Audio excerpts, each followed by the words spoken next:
In the summer of 1993, a 12-year-old girl named Lilah Monroe vanished on her way to a friend's house, leaving behind nothing but a pair of rollerblades and decades of silence. Her parents, David and Marjorie, never stopped searching. 30 years later, a forgotten trinket in a dusty pawn shop would unravel a trail of lies, lost identities, and the haunting truth buried deep in the Oregon woods. David Monroe didn't believe in signs, not since the day his daughter vanished into thin air. 30 years had passed since Lilah, his 13-year-old girl, rolled out on her bright blue rollerblades toward her friend's house in Northvale, Colorado, and never came back. In the years since, David and his wife Marjorie had tried everything: private investigators, psychic mediums, prayer, silence. Nothing had brought her back. Over time, grief calcified into something harder: resignation. But that resignation shattered on a crisp September afternoon in Clearwater, Oregon. They were only in town for the annual arts fair, a trip Marjorie had insisted on, claiming a change of scenery might soften the anniversary's usual sting. The coastal town was quaint, picturesque, the kind of place where nothing bad was ever supposed to happen. It made David uncomfortable. He walked several paces behind his wife, squinting into the salty light of late afternoon, hands jammed deep in his jacket pockets. Marjorie floated from stall to stall, touching woven scarves and handmade jewelry with gentle fingertips. David said nothing, letting the wrestle of conversation and gulls fill the spaces between them. He wasn't angry, he was tired. That's when he saw it. The shop looked like any other antique store you'd find in a seaside town. Its name, Coastal Relax, was painted in peeling teal script across a warped wooden sign. The window display was cluttered, crowded with rusted tools, a birdcage, a mannequin with no head wearing a tattered 1966 prom dress, blue with pink accents, chunky straps, scuffed wheels, faded stickers on the sides, unicorns, stars. His heart stopped. David moved toward the glass like a man in a trance. It couldn't be. It was impossible. But every detail was right. The rollerblades looked smaller now, almost comically so. But his mind saw Lilah as she had been, tall for her age, with wild red curls and a laugh that could crack through clouds. He remembered buying those blades for her 13th birthday, remembered how she had burst into the kitchen that morning, screamed with delight, and hugged him so hard it knocked over her cereal. He'd made her promise to wear knee pads. She never did. "David?" Marjorie's voice tugged him back. She stood beside him now, frowning. "What is it?" He pointed. "Those. In the window." She leaned in. "Rollerblades?" "Lilah's," he said. The words cracked as they came out. "They're Lilah's." She stared at him, then at the window. Her expression flickered, confusion, disbelief, then alarm. "David, don't—" "I remember the stickers," he insisted. "The straps, the gouge on the left toe. Look at it." "I see it," she whispered. "But that doesn't mean—" "I'm going in." He pushed through the door without waiting. A bell overhead jingled. The air inside was thick with the scent of old varnish and dust. The lighting was dim, coming from mismatched table lamps and a yellowing skylight overhead. The shopkeeper, a wiry man in his 60s with thinning gray hair, looked up from behind a cluttered counter. "Help you?" David ignored him and moved straight to the window display, his hand reaching. The man snapped. David froze, then slowly turned. "Where did you get these rollerblades?" The shopkeeper raised an eyebrow. "Inventory. Estate sale, I think." "Why?" "They belonged to my daughter," David said. "She went missing in 1993. These are hers." The man's face shifted, but not to sympathy, only suspicion. "You got proof of that?" David moved forward. "There's a scratch under the left boot, and I carved her initials on the heel." "Let me see them." The man hesitated, then muttered, "Fine." He pulled the rollerblades from the window, setting them on the counter. David picked one up, flipped it over, and there it was. LM carved in shaky teenage letters. He staggered back like he'd been punched. Marjorie gasped behind him. "Oh my God." David could barely breathe. He clutched the rollerblades to his chest. "Where did you get these?" he demanded again. "I told you, an estate sale, a month ago. Some guy dropped off a box of stuff, said it came from an old storage unit in Coos Bay." The shopkeeper's voice had turned defensive. "Look, I need a name," David said. "The guy who dropped them off?" The man shrugged. "Didn't leave one. Paid in cash. Had a truck? Dark red, maybe a Ford? Oregon plates?" "That's all I got." Marjorie stepped forward. "Do you still have the box it came in? Anything else from that lot?" The man looked uncertain. "Maybe. I'll check the bag." As he disappeared behind a curtain, David's knees gave out and he sank into a dusty chair. His hands trembled. Marjorie knelt beside him. "It's her," he whispered. "It's her, Marge." She nodded, tears slipping down her cheeks. "It's something. After all these years, it's something." The man returned with a battered cardboard box, setting it down on the counter. "This came with the blades. Don't know if it's connected." David rose and approached. Inside the box were broken toys, old clothing, a cracked photo frame, and a postcard. He picked it up, heart pounding. The front showed a beach, the back was yellowed, faded, but written in blue ink in familiar looping letters was one line. "Dad, I'm sorry I couldn't stay." No name, no return address, postmarked 2002. David stared at it for a long time. He had no idea what it meant, only that it was her. It had to be her. David's hands trembled slightly as he sifted through the rest of the cardboard box on the counter. Marjorie stood beside him, staring in stunned silence at the worn rollerblades still resting where they'd been placed moments ago, the letters LM carved into the plastic like a whisper from a previous life. Beneath a tangled bundle of doll clothes and a cracked snow globe was something that made David's breath catch in his throat. A photograph, worn at the edges, torn violently down the center. He lifted it carefully, unfolding the curled corner with the same delicacy he once used when tucking Lilah into bed. On one side of the image was a girl, maybe 17 or 18, with fiery red curls spilling over her shoulders, wearing a denim jacket with faded patches. Her features weren't identical to Lilah's childhood face, but something in the shape of the nose, the tilt of the eyes, it was enough to stir something primal in David. He turned it toward Marjorie, who sucked in a breath. "That looks like her," she whispered. "Older, but look at the chin. That's your chin." David nodded slowly, unable to speak, his eyes now scanning the torn edge where the photograph had once continued. The other half was missing, but just enough remained, part of a hand, a sliver of a man's coat, and the faint curve of a smile. "Who tore this?" David asked quietly, more to himself than anyone. He turned to the shopkeeper. "Silence," he said, reading the name from a laminated license tacked to the wall. "Where did this photo come from? Same box?" Silas Brenner leaned forward, squinting at the photograph.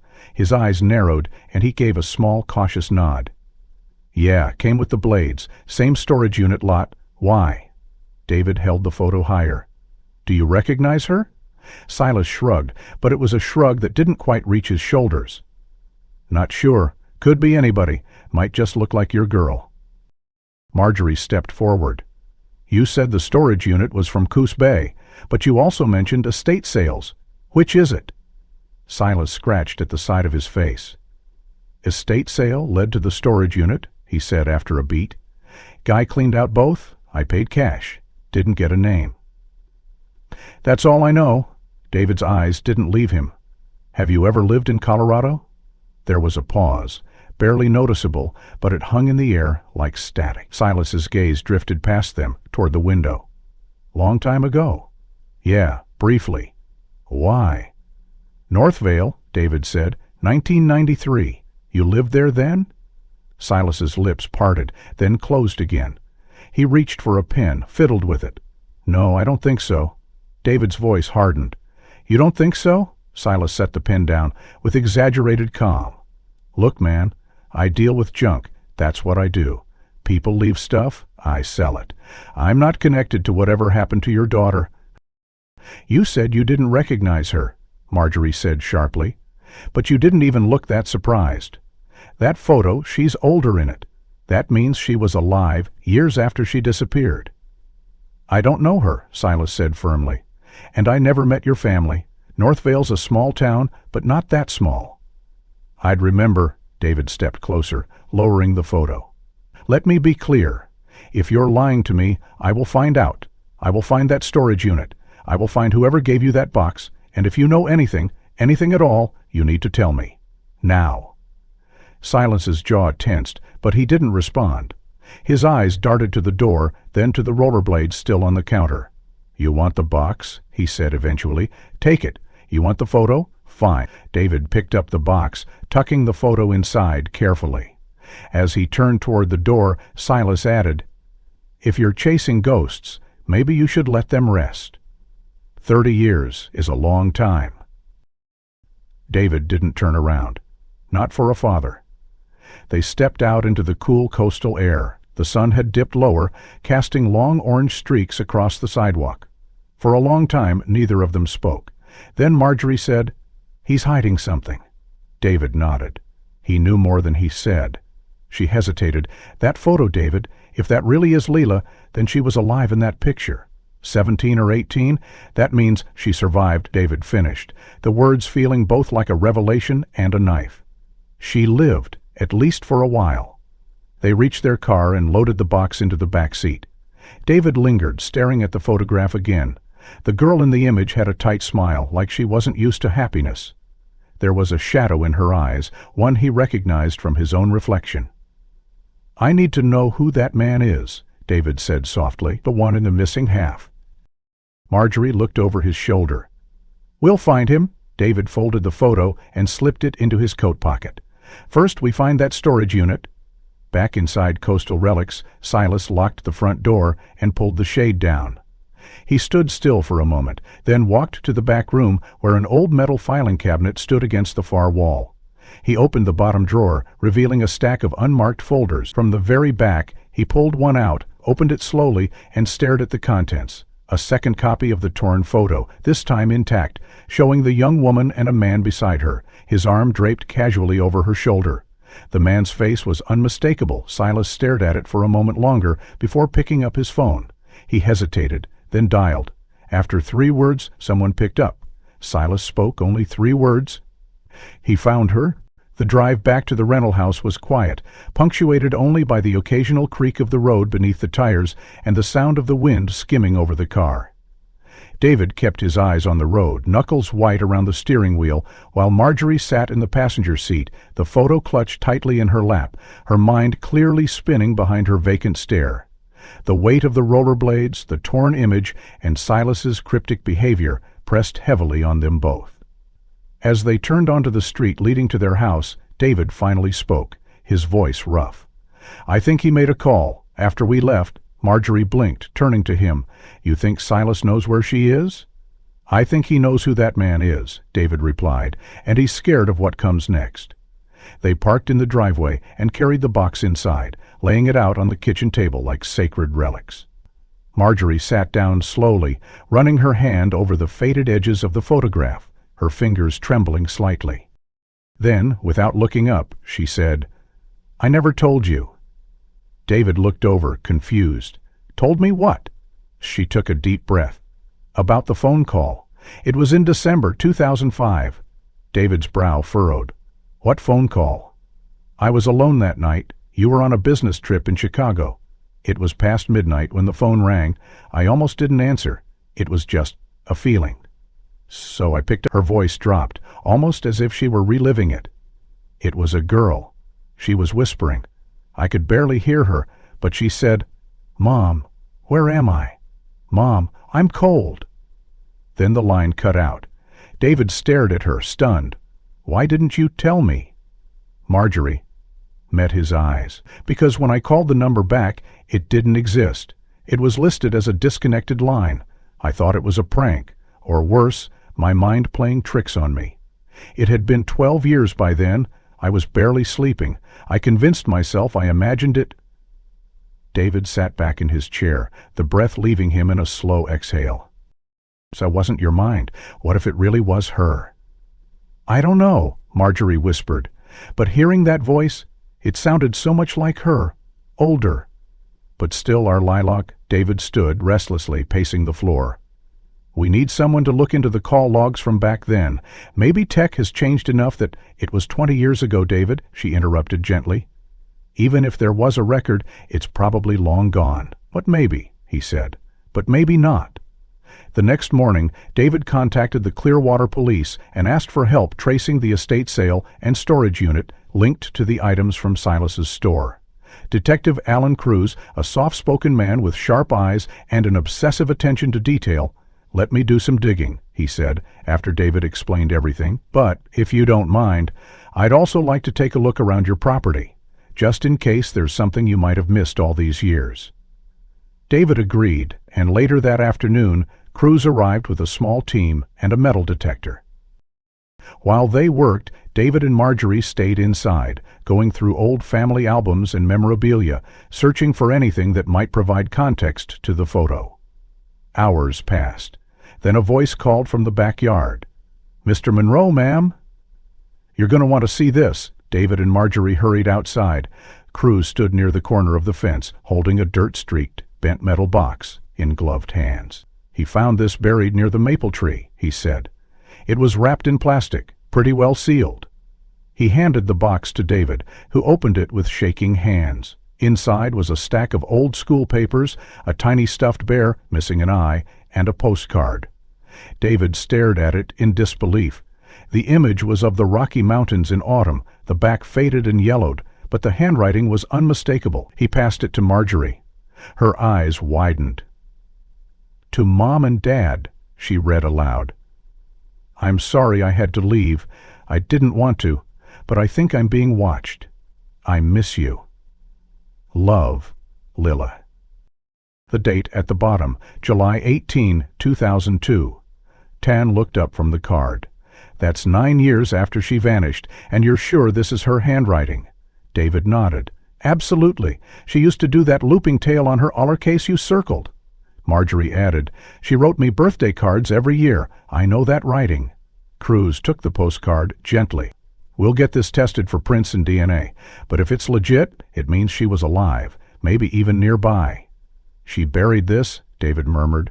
"She must have come home at some point, maybe tried to reach us. Or maybe someone else buried it," Cruz suggested. "Someone who didn't want her found." The postcard was taken in as evidence, but its implications clung to David like fog. That night, he sat on the edge of the bed, staring at an old photo of Lilah in her 7th grade science fair project, holding up a papier-mâché volcano and grinning like she owned the world.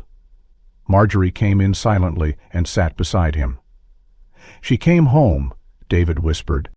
"At least once. She stood in our yard, dug a hole, left that card." "I know," Marjorie said, "which means she was trying to get back to us, but someone stopped her." "Not anymore," David said, setting the photo down with new resolve. "We keep digging. We don't stop this time." The next morning, Cruz called. "We traced the storage unit," he said. "It was registered under a fake name, but surveillance from the facility 2 months ago showed a man unloading boxes into a pickup truck. Same truck Silas described. I ran the plates. It's registered to a Gideon Rourke." The name froze David in place. "Gideon Rourke? You know him?" "He was a friend," David said slowly. "Well, he's our guy," Cruz said. "And he's still in the system. Oregon DMV has a current address listed just outside town." David hung up, pulse pounding. The pieces were beginning to shift, coming together like the edges of a puzzle he never wanted to build, and at the center of it all was a name he hadn't thought about in decades. Gideon. David hung up the phone, Gideon Rourke's name still ringing in his ears like the echo of a warning he hadn't realized he'd been carrying all these years. The name brought with it a wave of dormant memories, college dorm hallways, nights spent discussing philosophy over cheap beer, and the eerie sense David always got that Gideon listened more than he spoke, like he was constantly measuring the people around him for some unknowable reason. Now that same man had resurfaced at the center of the mystery surrounding his missing daughter. David's stomach twisted. He sat in silence for a moment before reaching for the wooden box from Silas's store, which still rested on the coffee table. They had gone through it already, but something pulled at him, like a thread left untugged. He opened it again, pushing aside the cracked snow globe, the torn doll dress, and an old plastic bracelet. Beneath a layer of faded wrapping paper, he saw something he hadn't noticed before. A cassette tape, unlabeled, the clear plastic yellowed with age. "Marge," he called. She appeared in the doorway, drawing her hands on a towel. "What is it?" He held up the cassette. "We missed this. They didn't own a cassette player anymore, but the public library did. 20 minutes later, they sat in a quiet media room surrounded by shelves of outdated electronics and whispered patrons. The librarian had graciously set up a portable player for them, and now the tape was loaded, the little wheels slowly turning as David pressed play. Static. Then a few seconds of silence, then breath. A soft, trembling inhale. "Please." The voice was faint, hoarse, but unmistakably young. "Please, if someone finds this, my name is Lilah Monroe. I don't know where I am. There's a cabin, I think. It has a window shaped like a circle. No, like a half moon. It's in the woods." "I can't get out." The recording cracked with distortion before continuing. "He says he's my friend, but he locks the door at night. He doesn't want me to leave. I think we're far from town. I can't hear cars or people. Just wind. Trees. Please tell my mom and dad I didn't run away." "I didn't. I tried to come home." The tape cut off, leaving only the low whir of the cassette spinning to its end. David's entire body had gone cold. Marjorie sat frozen beside him, her hand pressed to her mouth. "She was alive," David finally whispered, "and close enough to record that. She knew we'd still be looking." Marjorie leaned back in her chair. "That cabin, the window she described. We have to tell Cruz." They did. Detective Cruz met them at the library an hour later, listened to the tape, and agreed it warranted immediate attention. "I'll run voice pattern analysis," he said. "But just from hearing it, I believe it's her. And I'll put together a list of cabins matching that window description." David followed Cruz out into the parking lot. "There's something else you should know," he said quietly. Cruz turned. "What is it?" David took a deep breath. "Back in '94, the police thought I had something to do with Lilah's disappearances. I was a suspect." Cruz didn't flinch. "I know." "You do?" "It's in the file," Cruz replied. "The local department closed the case after 6 months due to lack of evidence, but the notes were clear. You didn't have a verified alibi for the time she left the house." David nodded slowly.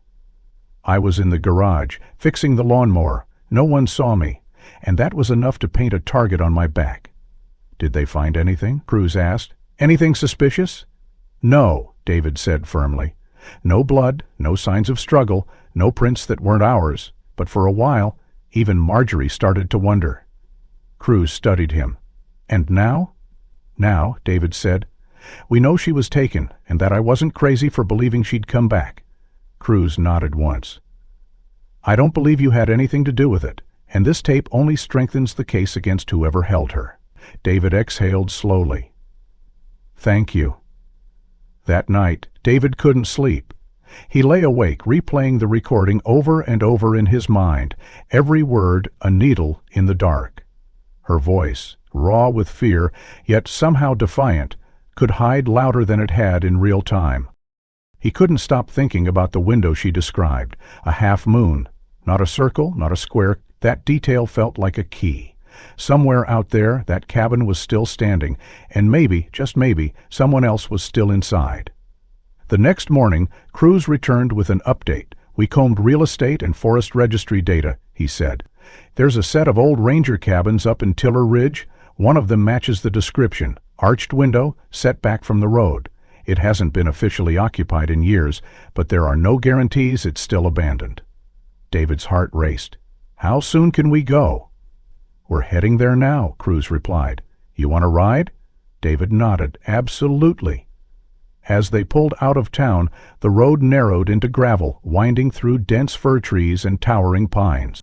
The canopy above darkened the path, and every bend in the road felt like a threshold to some forgotten place. David sat in the passenger seat, his eyes scanning the woods for any sign of movement. Cruz kept his hand steady on the wheel. "There's something else," he said. "We got the lab report back on the photo you found, the torn one." David turned. "And?" "The man in the other half, he's been identified. Facial recognition confirms it. It's Gideon Rourke."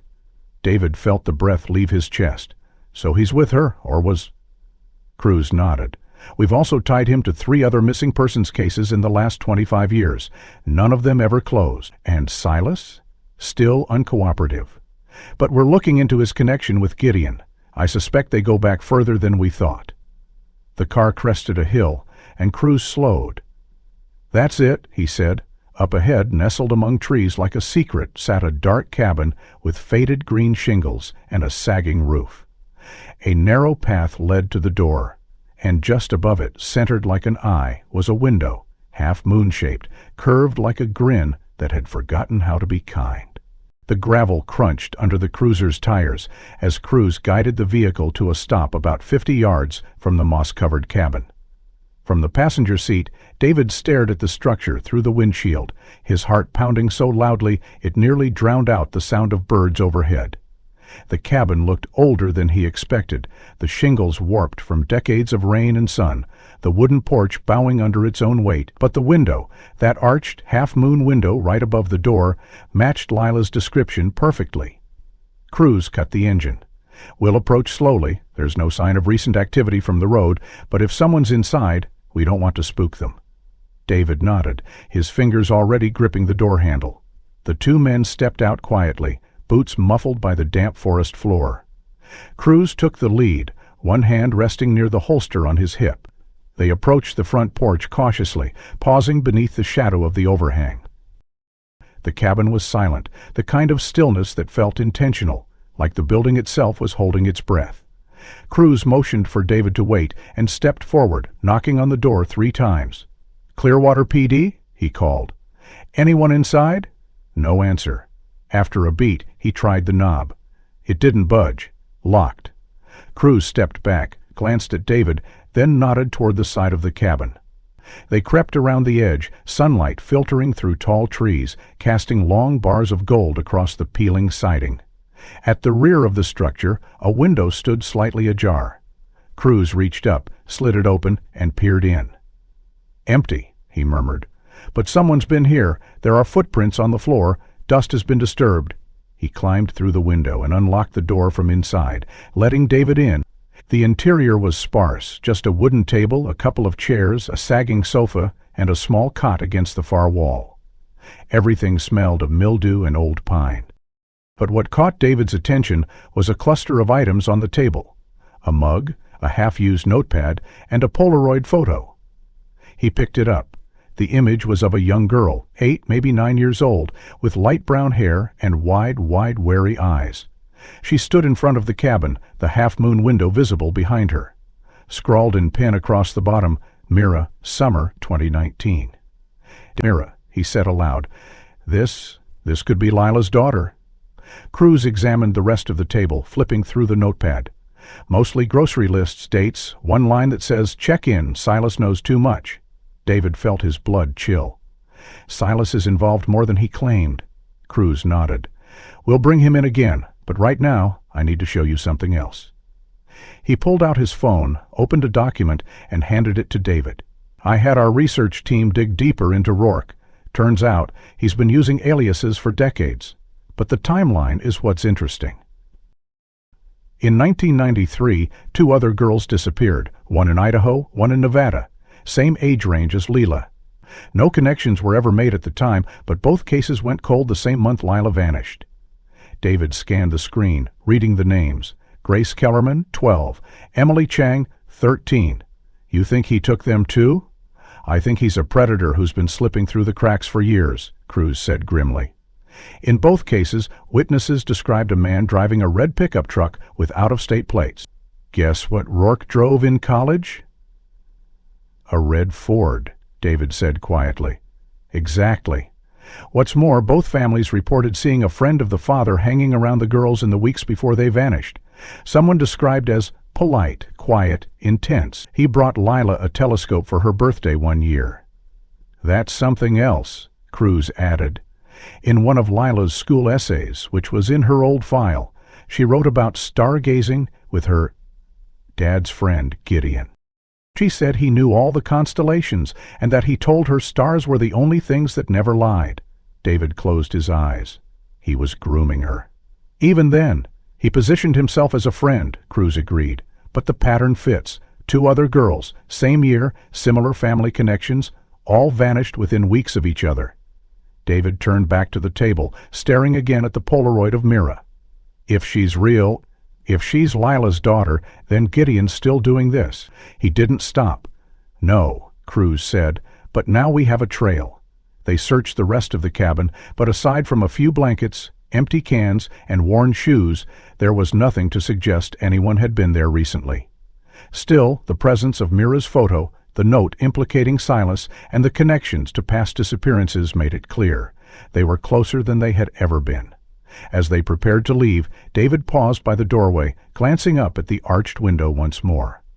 "You know," he said slowly, "I remember telling Gideon once that Lilah loved odd shapes. She said squares were boring. But she loved circles, moons, anything curved." He must have remembered that. Cruz looked over. "You think he chose this cabin because of that window?" "I think he built it for her," David said, "or found it because he knew she'd feel trapped anywhere else." Outside, the forest remained quiet. The wind stirred the branches above, carrying with it a faint echo of something almost human. David listened, but the sound faded before he could place it. Cruz's phone buzzed. He answered quickly, his face tightening before he could place it. "That was the station," he said after a moment. They re-interviewed Silas. He finally cracked. Said Gideon's been back in town, came by the shop twice this month, dropped off more boxes. "Where is he now?" David asked. "Silas doesn't know, but he gave us something else. A name." Cruz pulled out his notepad and scribbled it down. He said Gideon's using the alias Victor Hale and renting a property under that name just outside of Clearwater, North Highway, house with a barn. David's heart jumped. "That's the road near the toy shop. I remember it." Cruz nodded. "So do I. Let's go." The road back to Clearwater felt shorter somehow, as if time itself was folding in on their urgency. David sat rigid in the passenger seat of Cruz's cruiser, replaying everything they'd learned inside the cabin. The curved window, the photo of Mira, the scrawled notes hinting that Silas was involved more than he admitted, and the confirmation that Gideon Rourke, now going by Victor Hale, was still operating in their orbit. The forest around them thinned as they returned to the edges of town, the sun dipping low behind rooftops, stretching long shadows across the streets like fingers trying to hold on to daylight. They reached the station just after dusk. Cruz parked in his reserved spot and told David to wait in the lobby while he ran the new information to his team. David paced in front of the vending machine, barely registering his surroundings when the front door flew open with a jingle and a small figure bolted inside. The girl couldn't have been older than 11. Her curly hair was tied in two tight pigtails, her oversized sweatshirt smeared with dirt, and her eyes were wide with panic. She spotted David and ran to him without hesitation. "Are you Mr. Monroe?" she blurted, voice cracking. "Are you the one looking for the lady in the picture?" David froze. "What? Who are you?" "My name's Sophie," she said breathlessly. "I need help. They took her. They took Mira." The name hit David like a punch. "Mira? Where?" "There's a man," Sophie said, looking over her shoulder as if afraid he'd appear behind her. "He wears a brown hat and a leather jacket. He said he was her uncle, but he lied. I know he lied." I saw how she looked at him. Cruz stepped out from the hallway at that moment, eyes narrowing. "David, everything okay? Sophie says someone took her." Cruz crouched down in front of the girl, his voice calm but urgent. "Sophie, where did you see Mira? Start from the beginning." Sophie nodded rapidly. "We were at the park near the toy store. I was watching her while June went inside to get soup." "June is her mom. I mean, kind of. I'm not really sure, but then this man came. He called Mira by name. She didn't run, but she looked scared. He took her hand and walked her to a black car. She didn't scream or anything, but I could tell she didn't want to go." "And you followed them?" Cruz asked. Sophie hesitated. "Kind of. I ran down the block, but I lost them near the gas station, so I came here. I remember June showed me a picture once of a man she said was her real dad. She told Mira he might come looking someday.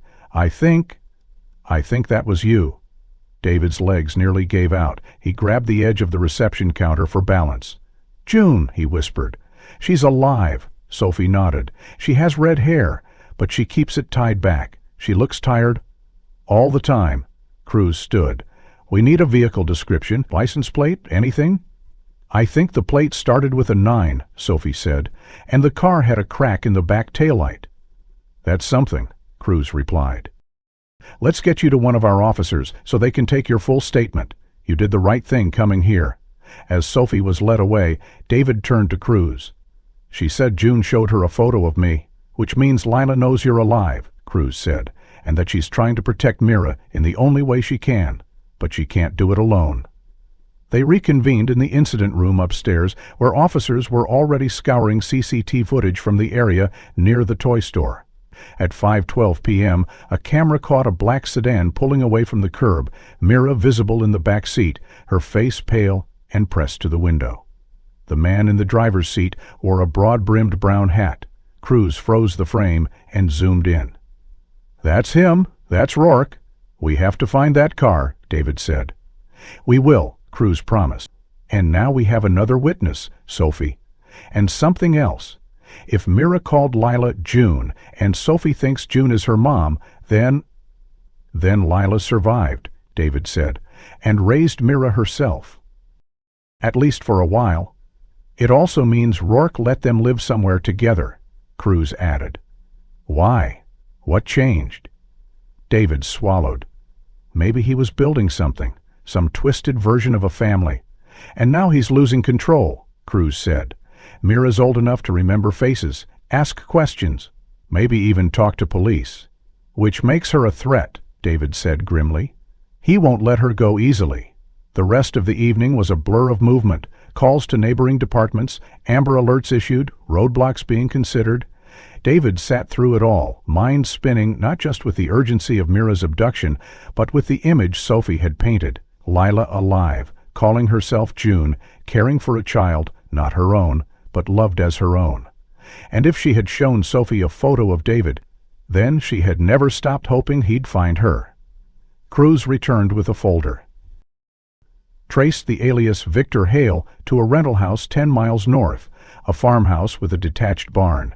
It was leased under a fake business license. No registered utilities, no neighbors within sight. "You think he took Mira there?" David asked. "It's our best lead," Cruz said, "and we're not going in without backup. But if Lilah is there too, then we're running out of time," David finished. Sophie was brought back in for another round of questions, and this time she revealed something else. "June told me once that if anything ever happened and she couldn't protect Mira, I should find the man with the scar above his eyebrow. The one in the photo? That was you, wasn't it?" David lifted his hand to his forehead, fingers brushing the faint silvery line just above his left brow, a remnant from a childhood bike crash Lilah used to joke made him look like Harry Potter before Harry Potter existed. "Yes," he whispered. "That was me." Sophie nodded. "Then she trusted you. She always talked about you like you were a hero, like someday you'd save her." Cruz wasted no time mobilizing his team after Sophie's account, organizing surveillance on the farmhouse rented under Gideon's alias, while also continuing to comb through evidence already collected. The team split into two focuses, tracking the black sedan with Mira and uncovering anything else linked to Lilah's alias, June. Meanwhile, David found himself unable to rest. He kept returning to the memory Sophie had shared, Lilah pointing to his scar, saying he would come. That single image made everything real again. She had never given up on him, not truly, and she had taught her daughter to look for him, not for the police, not even for her grandparents, but for him. It was the only flicker of hope that kept him from collapsing under the weight of 30 years of silence. That same evening, Cruz called David to the station, holding something in his hand. "One of my officers went back to Coastal Relics to re-interview Silence to search the place again," Cruz explained. "But it had a warrant this time. They found this." He held out a small wooden box, no larger than a jewelry case, the kind with brass hinges and a tiny flower carved into the lid. David took it carefully, feeling a strange familiarity in its texture. He lifted the lid, and inside lay a necklace, a thin silver chain, worn from age, with a small oval pendant. Engraved in delicate script was a name, Mira. David's breath caught. "We had this made for Helen's niece once," Cruz said, "and we contacted the jeweler. Turns out this piece was a custom order crafted in 2013 in a small workshop just outside Coos Bay. No customer name, paid in cash." "That's when Mira would have been around 4 or 5, David said, voice cracking slightly. "A birthday present, maybe. But here's the thing. The pendant design isn't random. The flower pattern on the box and the oval engraving match a batch created during a limited release that year. Only 12 were sold. So there's a record? David asked. Of where it was shipped? No, Cruz said. But we did find something else. The workshop logs included a sketch request, an added drawing that came with the order. A crescent moon etched into the back of the pendant. David turned the necklace over. There it was, a tiny half moon, just like the window at the cabin. She left another breadcrumb, David whispered. She's been leaving them for years. Tat down across from him. There's more. We had our database team run every possible alias combination connected to June, Monroe, and a few of Rourke's known associates. We got a match on a hospital intake from March 2010. He pulled out a file folder and opened it. Inside was a faded black and white photocopy of a medical chart. Male, approximate age 29, no ID, presented at St. Mercy Hospital in Eugene with lacerations and a mild concussion. Discharged within 48 hours, Cruz flipped the page to reveal a grainy image, a headshot taken during intake. The photo was blurry, but the woman's red-tinged hair, solemn green eyes, and soft jawline were unmistakable. David reached out and touched the paper as though it might come alive. "That's her," he whispered. "That's Lilah. She signed in as June Lambert," Cruz said. "Didn't give an emergency contact, said she fell while hiking." But here's the kicker. She wasn't alone. He handed David another sheet. The attending nurse noted a child waiting with her in the ER. Female, 3 for the last 5 months. David stared at the report, piecing together the timeline in his head. So she must have escaped for a while. Maybe he let her go, or maybe she ran and made it far enough to get help. But she didn't stay, Cruz added. The nurse noted she was nervous, kept glancing at the door, left before morning. He found her, David said. Or she thought he would, Cruz nodded slowly. Whatever the reason, she vanished again. But that pendant, that photo, the hospital report, they all show she was trying to build a life, even under the alias, even in hiding. David leaned back in his chair, overcome by the enormity of the trail Lilah had left behind.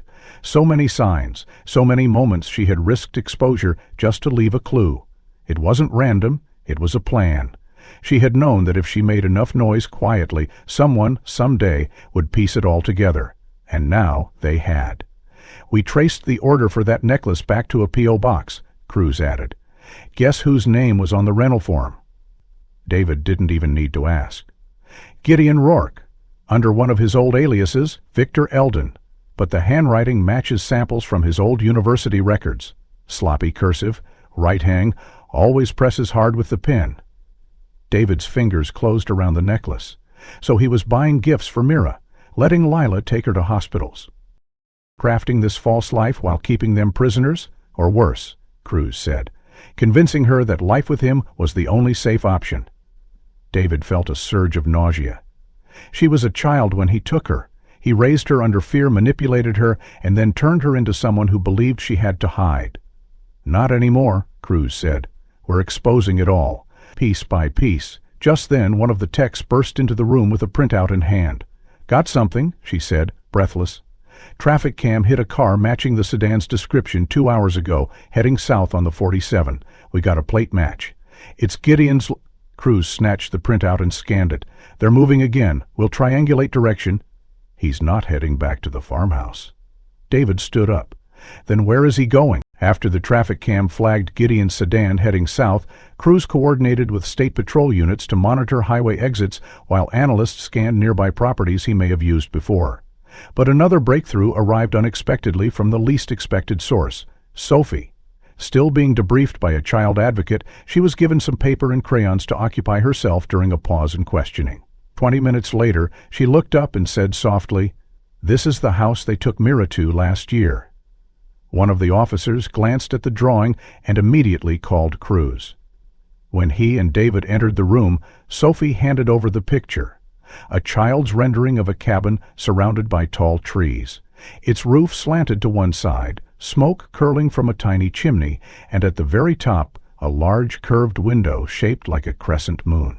David's breath hitched. He had seen that window before. "That's the same shape Lilah described on the cassette," he murmured. Sophie pointed to the left side of the drawing. There's a stream here. Mira said she could hear water when she fell asleep. Cruz took the picture, comparing it with Forest Service maps and previous photos of known cabins in the area. We already found one match earlier, he said, but it was empty. If this is another... He trailed off, already tapping his phone. Within the hour, coordinates pointed them to another property 10 miles outside Clearwater, a foreclosed ranger cabin deep within protected land, long since abandoned by the state, but never torn down due to preservation rulings. A narrow dirt road, barely visible from the main highway, led them through thick groves of redwoods and firs, branches heavy with moss, trunks rising like pillars in a silent cathedral. As they neared the clearing, the scent of damp earth and cedar filled the vehicle. The cabin came into view just past a fallen log barrier. Smaller than the first one, its paint peeled down to bare wood, the roof sagging under time and weather, but unmistakably real. And just above the front door, like a watchful eye, was the curved window, arched, symmetrical, impossible to mistake. They approached slowly, weapons drawn and vests tightened, but the structure was still and silent. The front door, unlocked, creaked open under Cruz's careful hand. Inside, dust hung in the air like suspended time. Inside, dust hung in the air like suspended time. The furniture was sparse: a cot, a rusted stove, a small desk, and a single trunk near the... David's eyes swept the room, but it was Cruz who noticed a loose floorboard beneath the cot. With a grunt, he pulled it up, revealing a compartment beneath, dry and hidden. Inside sat a bundle wrapped in oilskin.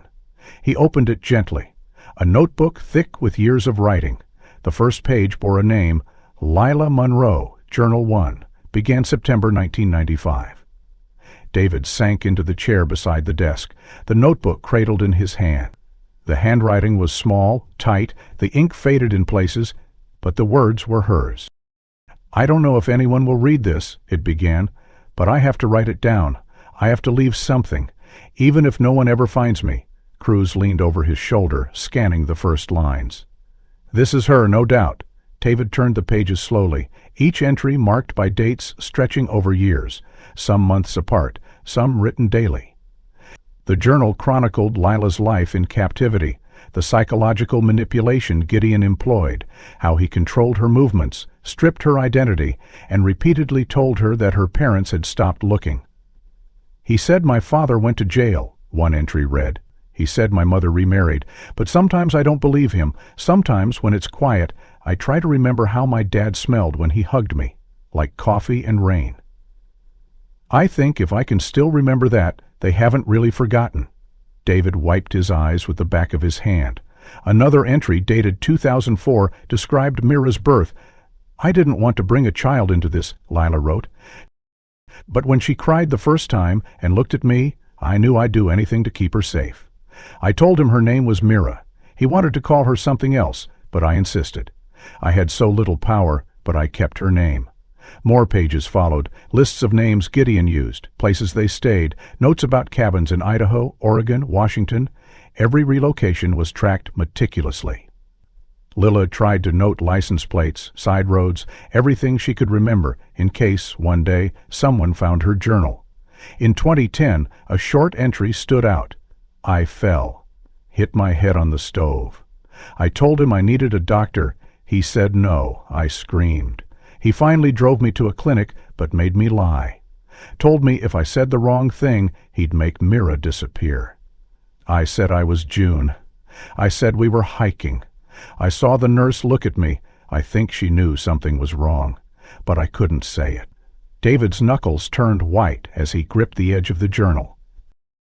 In the back pocket of the notebook was a folded piece of paper, a map, hand-drawn, showing trails, roads, and a series of X's with dates next to them. "She kept track of everywhere he took them," Cruz said. "This could tie him to more than just Mira." As they finished cataloging the items from the hidden compartment, one final object slid into view, a photo, creased and curled. It showed Lilah holding a toddler in her arms, standing beside a wooden railing with that half-moon window glowing behind her. Lilah's expression was weary, but her eyes still held fire. On the back, a line of handwriting read, "For the day you find us, can't you tell me this day you find us?" David folded the photo into his coat pocket and looked around the cabin one more time. Dusty, yes, but not long deserted. The linens were too clean. The food wrappers in the corner weren't faded. Someone had stayed here recently. Cruz stood at the threshold, radio crackling in his hand. "We've got eyes on the sedan again," he said, turning to David. "Highway 126 heading east. Let's move." David followed without hesitation, Lilah's journal still clutched tightly in his arms. The chase east along Highway 126 had been tense and measured, with Cruz maintaining enough distance not to spook their target, but close enough to track the sedan confirmed to be Gideon Rourke's. The sun was dipping low as the convoy of unmarked police vehicles followed Gideon's car off a narrow service road, heading into the hills, deeper into the pine-covered outskirts just beyond city limits. David sat in the back of the lead cruiser, heart hammering against his ribs like it was trying to tear free. In his lap lay Lilah's journal, and in his chest the undeniable knowledge that they were close, closer than they had ever been. Cruz's radio crackled to life as a surveillance drone operator relayed coordinates from overhead. "He's stopping at a clearing. Looks like an old hunting cabin. No other vehicles present?" "That's it," Cruz muttered, tapping the dashboard. "Get into position. Quiet entry." As the team approached, weapons ready, the woods grew unnaturally still. The cabin came into view, slightly newer than the previous one, its sloped roof intact, a chimney recently used, judging by the faint plume of smoke curling into the trees.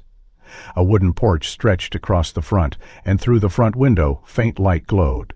Cruz motioned to two officers, who flanked the door while another circled around back. David remained behind a tree, breath shallow, eyes locked on the cabin door. Inside, a shadow passed across the curtain.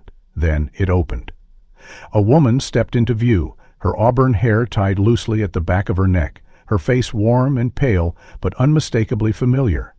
Her eyes scanned the clearing with apprehension, but when she stepped fully onto the porch light struck her profile. David nearly stumbled forward.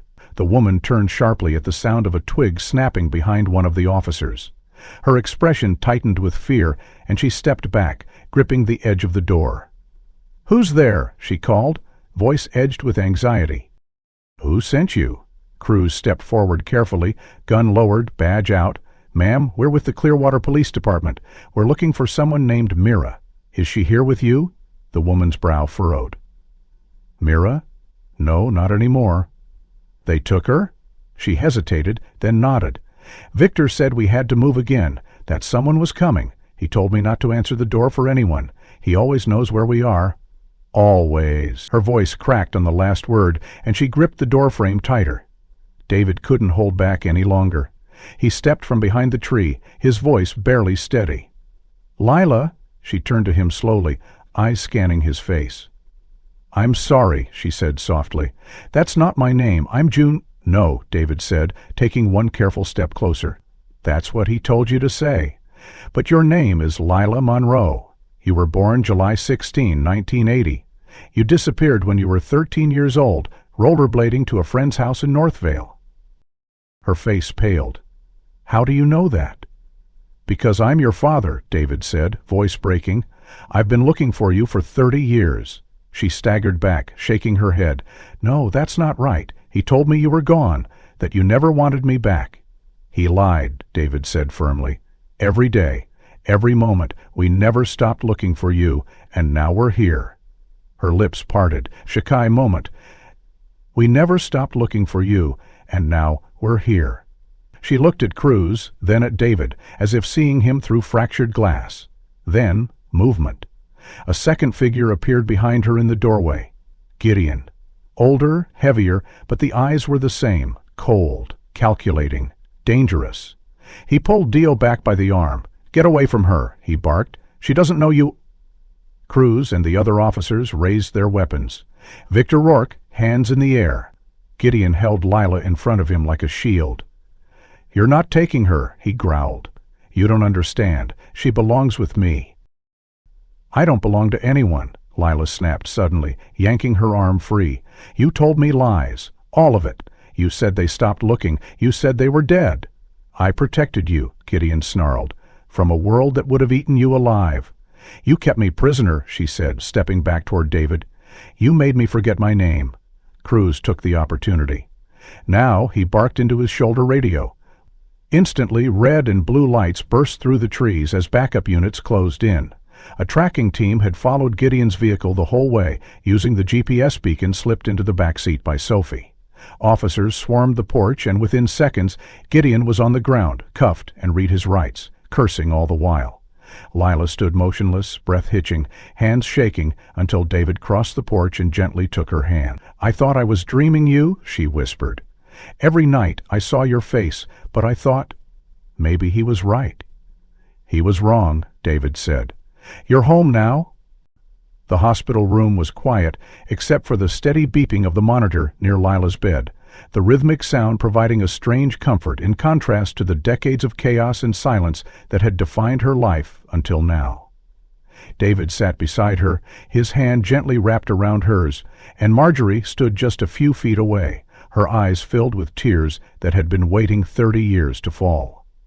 Lilah was awake, her hair tucked behind one ear, her face pale but calm, and her eyes now clearer than they had been the night before when they'd pulled her from that final cabin, still trembling, still trapped in a name that had never belonged to her.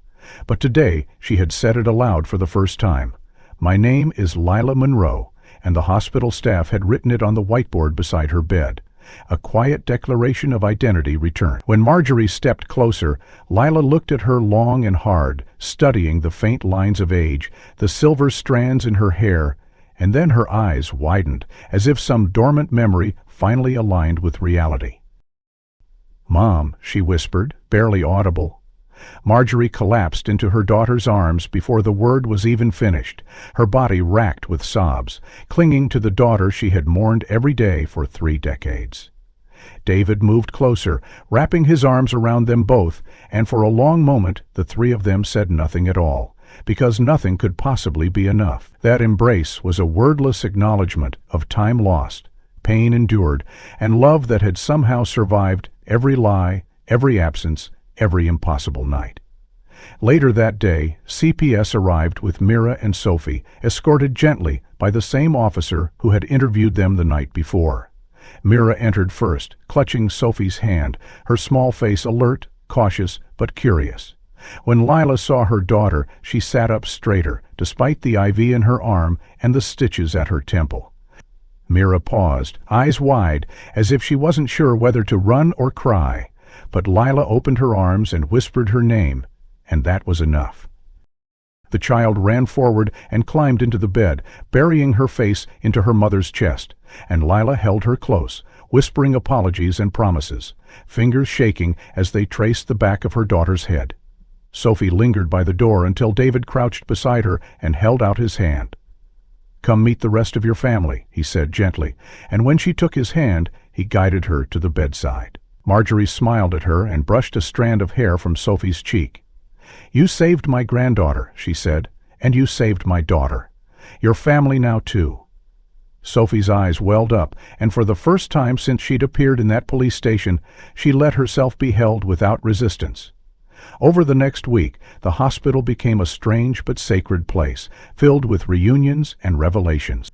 Lilah told them pieces of her story, how Gideon had stolen her when she was just a child, how he had moved them from town to town, changing names, building lies, convincing her no one would come. She spoke of the fear, the manipulation, the confusion, but she also spoke of Mira, how that little girl had been her anchor, the one true light that kept her from disappearing entirely. David and Marjorie listened, sometimes weeping, sometimes gripping each other's hands so tightly their knuckles turned white. But they never interrupted. They let her speak, let her grieve, let her come back to herself, one word at a time. The legal system moved swiftly. Gideon was charged with multiple counts of kidnapping, unlawful imprisonment, abuse, and identity fraud, with investigators tying him to at least 3 other cold cases. Silas, the pawn shop owner, was indicted for aiding and abetting, though his role appeared to be largely passive, manipulated through fear and debt. CPS coordinated with out-of-state agencies to place Sophie and Mira into temporary protective care, but David and Marjorie filed for emergency custody, and after background checks and psychological evaluations, they were granted guardianship with Lilah's full consent. "I want them to grow up safe," Lilah said one afternoon, sitting on the back porch of her parents' house in Clearwater, now hers again. "With normal birthdays and real names and school plays, I want them to have what I didn't." David sat beside her, his arm around her shoulder, while Marjorie helped Mira and Sophie decorate cookies in the kitchen behind them. "They will," he said, "because you brought them home." Over the following months, Lilah began therapy. The sessions were long and painful, filled with unpacking trauma and rediscovering her own voice. But with every week, she laughed a little more, smiled a little easier, and trusted the world a little more than the day before. Mira enrolled in school for the first time, making friends and bringing home art projects she proudly stuck to the refrigerator. Sophie joined a local dance class and began to sleep through the night, no longer waking up in fear. One summer morning, the family visited a small overlook outside town, the same one David used to bring Lilah to when she was small to stargaze. As they stood together under the open sky, Lilah reached into her pocket and pulled out the crescent moon pendant, its silver now dulled by time, but still intact. She placed it in Mira's hand. "You were born under a half moon," she said softly, "and you brought us back to the light." Mira clutched the pendant and looked up. "Does this mean we're safe now?" Lilah nodded, and David answered, "Yes, we're safe. We're together." And for the first time in 30 years, the Monroe family smiled, not the practiced smile of trying to cope or the polite smile of surviving, but the full, genuine kind that starts in the heart and rises like the sun over everything once broken. Because healing, though slow, had finally begun. And love, long buried beneath fear, had not only survived, but returned home. If this story moved you, make sure to like and subscribe for more mysteries brought to light. What part shocked you the most? Was it the moment Lilah whispered, "Dad," or when Sophie led them to the hidden cabin? And where in the world are you watching from? Drop a comment. We're reading them all.